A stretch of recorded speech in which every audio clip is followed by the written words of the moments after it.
여러분, 집값에서 요즘 억척들이 굉장히 난무합니다. 뭐 집값이 많이 떨어지니까 본격 하락기다 이렇게 이야기하는 사람부터 시작해서 아니야, 대통령 선거를 앞두고 있기 때문에 사람들이 움직이지 않는 거야, 거래 절벽이야, 이렇게 말하는 사람들도 있습니다. 결국은 집값이 올라간다고 생각하는 사람들이 더 많아요. 현재는요.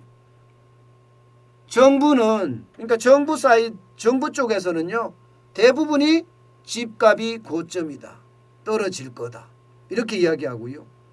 민간 쪽에서는요, 대부분이 아니야, 대통령 선거 앞두고 거래 절벽이 난 결과야. 이 거래 절벽을 잘 들여다보면 그 속에는 많은 착시가 숨어 있어, 이렇게 지금 이야기하고 있습니다. 여러분, 이 지표 한번 보세요. 서울 송파구 가락동의 헬리오시티입니다. 전용 84제곱미터. 지난 2021년 11월에 17층이 24억 5천만 원에 팔렸습니다. 그런데 2021년 12월에 22억 2,500만 원에 팔렸습니다. 떨어지기를 2억 2,500만 원입니다. 그리고 서울 도봉구 창동에 있는 주공 1단지, 여기는 5층이 7억 7천만 원이었던 것이 그게 7월이었습니다. 12월에는 6억 7,500만 원으로 팔렸습니다. 적어도 9,500만 원, 1억 가까이 떨어진 가격입니다. 그런데 이거를 두고 말입니다. 이거를 두고 거의 1억 떨어지고 2억 떨어졌잖아요. 2억 2,500 떨어졌잖아요. 이거를 두고 자세히 한번 뜯어보니까 이게 떨어진 게 아닐 수 있다, 이런 분석이 나온 겁니다. 서울경제가 단독으로 보도한 걸 보면 말입니다. 바로 이거예요. 이거. 바로 이거예요. 자, 서울에서 아파트 매매가 거래가 많이 됐는데 실제 직거래가 많았다. 이거 직거래가. 직거래라는 게 뭐냐 이거. 직거래라는 게. 직거래라는 게 알고 보면 아름아름해서 아는 사람들끼리 혹은 가족끼리 혹은 지인끼리 뭐 이렇게 거래를 했다는 이야기가 되잖아요. 바로 증여라고 하지. 증여형 거래가 많았다. 그렇기 때문에 지금 이렇게 단서를 내서 집값이 폭락한다, 집값이 떨어지고 있다, 이것은 거짓말이라는 거예요. 결국은 통계 착시라는 겁니다. 무슨 얘기냐? 여러분 보세요. 2021년 11월에는요. 서울에서 아파트 거래가 1424가구가 됐습니다. 그중에 134가구 9.4%가 직거래라는 거예요. 12월에는요. 12월에는 1127가구가 거래가 됐는데 145가구 12.9%가 직거래라는 거예요. 그리고 올 1월에 들어서서 지금 1월입니다. 503가구가 현재까지 거래돼서 신고가 됐는데 그중에 160가구 무려 31.8%가 직거래라는 거예요. 그럼 이 직거래가 뭐냐? 직거래가 결국은요. 이게 증여를 위한 거래. 증여를 위한 거래. 아니면 아는 사람끼리 세금을 덜 내기 위한 거래. 이게 아니냐 이거예요. 이렇게 됐을 때 여러분, 이렇게 됐을 때 자, 여기서 우리가 두 가지를 우리가 생각할 수가 있습니다. 하나는요. 증여를 위한 거래, 세금을 줄이기 위한 거래, 이렇게 됐다면 거래 가격이 일반적으로 낮아질 수 있다는 거잖아요. 그죠? 거래 가격이. 일반적인 시장에서 수요와 공급의 법칙에 의해서 가격이 결정되는 것이 아니라 이것은 이미 가격이 결정돼서 넘기는 거잖아요. 그죠? 넘기는 거잖아요.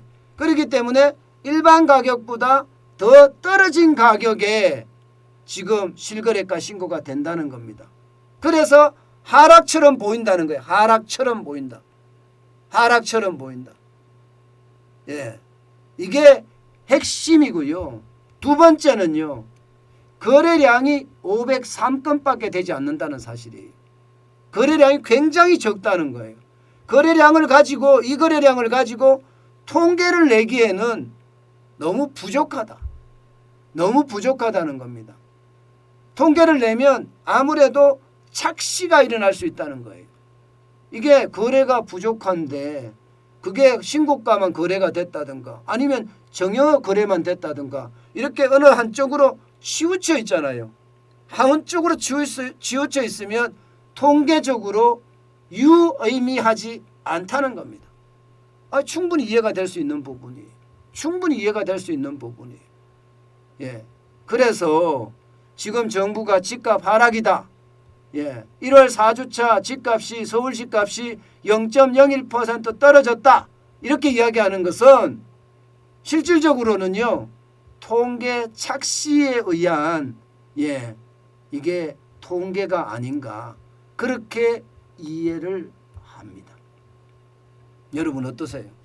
여러분들도 이 말을 들으니까 충분히 가능성이 있다고 생각되죠. 그러니까 지금 부동산 시장에서 떨어졌다 하는 이야기는 폭락했다 하는 이야기는 섣불리 고지고대로 받아들여서는 안 된다는 이야기죠. 이게 정형형 거래가 많은 데다가 하락가 거래라는 것도 그렇잖아요. 하락가 거래라는 것도 그런 비중에서 한번 보는 것은 정상이다 이렇게 해석이 됩니다. 여러분 중요한 것은요. 지금 현재 중요한 것은요. 대통령 선거까지 정중동 움직이지 않는다는 것. 아마 이게 핵심이 아닐까 싶어요. 정부가 아무리 가리려고 해도요. 대한민국은 이미 가릴 수가 없는 그런 자유시장 경제라고 생각이 됩니다. 모든 지표를 가지고 무수한 사람들이 분석을 하기 때문에 그 분석 안에는요. 정부가 이야기한 거와는 완전히 방향이 다른 그런 분석이 나올 수도 있다는 거잖아요. 결국 서울경제가 이렇게 분석한 걸 보면 저도 깜짝깜짝 놀랐는데요. 충분히 유의미합니다. 그렇지만 여기서 제가 그렇지만이라고 이야기하면요. 우리가 길을 좀 쫑긋 세워야 됩니다. 김병에 효자 없다고 그랬잖아요. 대출 규제 계속 묶어가면서 말입니다. 공급을 자꾸 어떤 식이든 지금 서울시장도 신통기획이라는 이름으로 재건축, 재개발을 굉장히 빠르게 속도감 있게 추진하고 있고요. 여기다가 3기 신도시 지금 제대로 안 되긴 하지만 뭔가 사전 청약을 계속 받고 있습니다. 이렇게 됐을 때 대통령 선거가 끝나고 나서 이게 떨어진다 이렇게까지 말할 수 있는 것은 솔직히 자신이 없어요. 이제 사람들의 어떤 심리적 충격이 저는 굉장히 크다고 보기 때문입니다. 때문에 여러분 부동산은요 뭐 누구도 모릅니다. 이걸 맞출 수 있는 사람은 솔직히 누구도 없어요. 맞추는 사람이 있다면 그 사람은 벌써 부동산 재벌이 됐겠죠. 중요한 것은요 분명히 상황의 변화는 있다. 이 정도로 우리는 감지해 놓고요. 호시우보라고 하나요? 호시우보라고 호랑이 같은 눈으로 굉장히 날카롭게 보면서 우보 소 같은 발걸음으로 뚜벅뚜벅 가자는 이야기입니다. 우리가 한마디 한마디에 부안해동하면서 왔다 갔다 움직이지 마시고요. 눈은 날카롭게 탁 뜨고 있으면서 걸어가는 것은 뚜벅뚜벅. 제가 바둑용어로도 한번 말씀을 드렸죠. 착안대국, 착수소국이라고.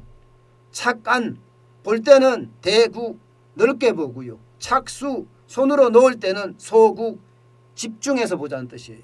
저는 그게 지금 그 어느 때보다 부동산에서는요 통하는 이야기가 아닌가 다시 한번 생각해 봅니다.